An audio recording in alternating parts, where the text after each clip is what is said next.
Hi.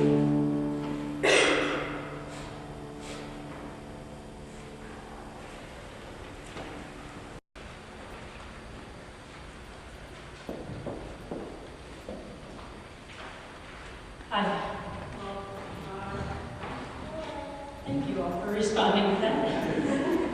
My name is Lisa Cochran. I've known Isaac for, I'd say about 3 years. I can pinpoint the exact day I met him, as I'm sure many of you can, if not every single one of you. He was just a really good friend. I need to announce first that there has been a slight change in the program. It's nothing major. It's just the moving of Melody's song. Program. It's the moving of Melody's song up between the reading done by Grace and the reading done by Brad. So there's the details on that. Thank you all for joining me today as we grieve and celebrate the life of a son, a brother, a sister, an artist, actor, musician, athlete, a husband, and a friend, Isaac A. Sondheim. Isaac made Milwaukee and Alverna College his home in the fall of 2009.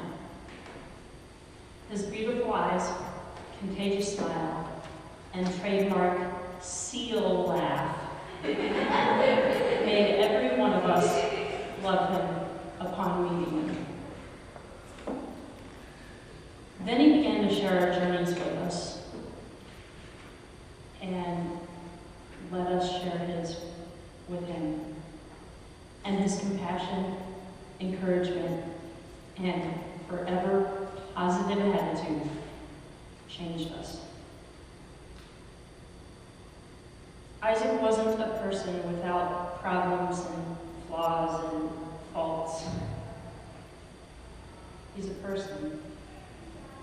But he put them aside to make everyone he encountered feel like they were, at that very moment, the most important person in the world.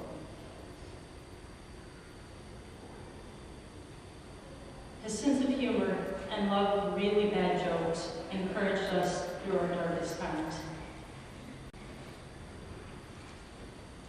Isaac gave us all a gift by allowing us to walk with him through his life.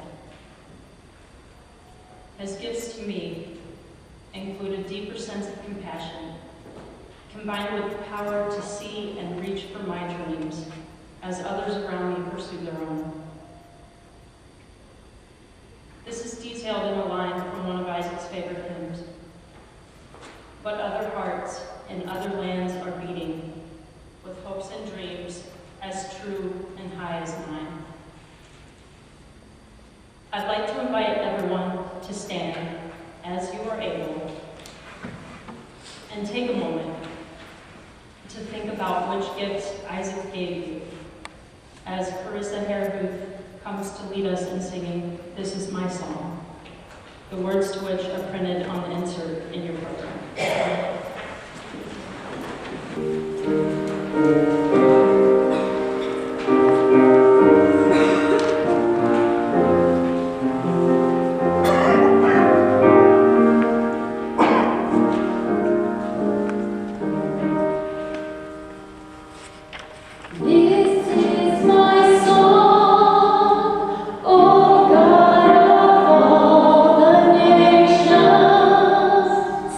Oh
I'm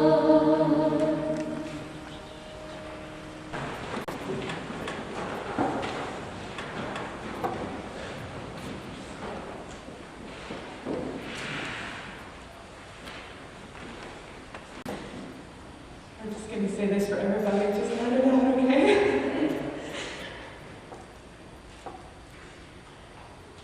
My name is Grace.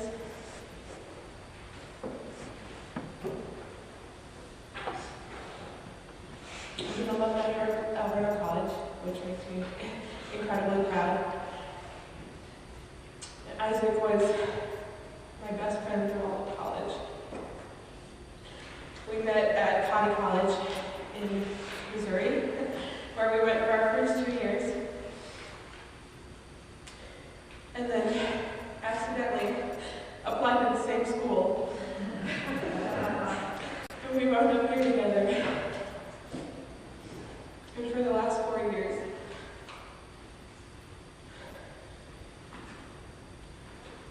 he's been everything to me.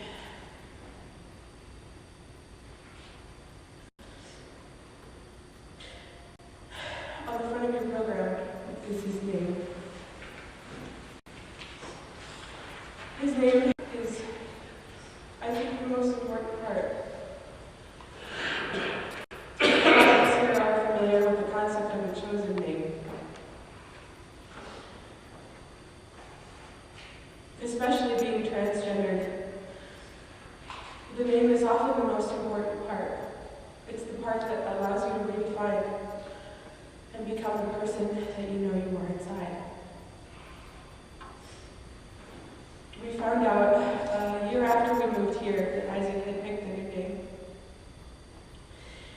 And he wrestled after that with how to pick a middle name. And never figured it out. And so he chose to just use the letter A. Isaac A. Sundheimer is the name he chose for himself. And we talked a little bit about why he picked it. And when he told me he wanted his name to be Isaac, I thought immediately of the biblical Isaac. And a reason for that for me immediately sparked my mind, and so I went and read the passage. And to me, Isaac was important in Genesis because although Isaac was not the firstborn, Isaac was the chosen. Isaac was the chosen child. But when I asked Isaac about it, he said, all of me can be on purpose, but Isaac was a miracle. And I want to be a miracle too. So I'd like to read you the passage that inspired him, that inspired me, when we found out who he was going to become.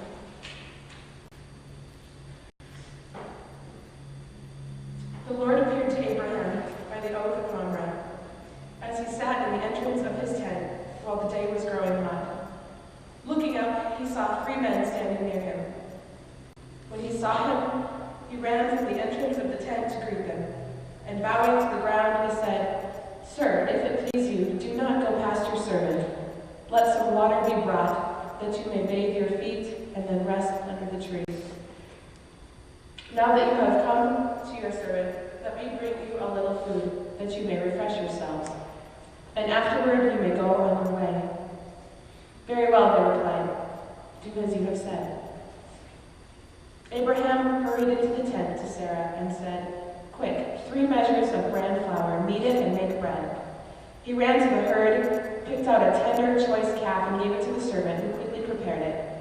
Then he got some curds and milk, as well as the calf that had been prepared, and set these before him, waiting on them under the tree while they ate. "Where is your wife Sarah?" they asked him. "There in the tent," he replied. One of them said, "I will return to you about this time next year, and Sarah will then have a son." Sarah was was listening at the entrance of the tent just behind him. Now Abraham and Sarah were old, advanced in years, and Sarah had stopped having her menstrual periods. So Sarah laughed to herself. But the Lord said to Abraham, "Why did Sarah laugh and say, 'Will I really bear a child, old as I am?' Is anything too marvelous for the Lord to do? At the appointed time, about this time next year, I will return to you, and Sarah will have a son." Sarah lied, saying, "I did not laugh," because she was afraid. But he said, "Yes, you did." The Lord took note of Sarah as he said he would. The Lord did for her as he promised. Sarah became pregnant and bore Abraham a son in his old age at the set time that God had stated. Abraham gave the name Isaac to this son of his whom Sarah bore him. And when this son was 8 days old, Abraham circumcised him as God has commanded. Abraham was 100 years old when his son Isaac was born to him. Sarah then said, "God has given me cause to laugh, and all who hear it will laugh with me." Who would have told Abraham, she added, that Sarah would nurse children, yet I have borne him a son in his old age. The child grew and was weaned, and Abraham held a great banquet on the day of his child's weaning.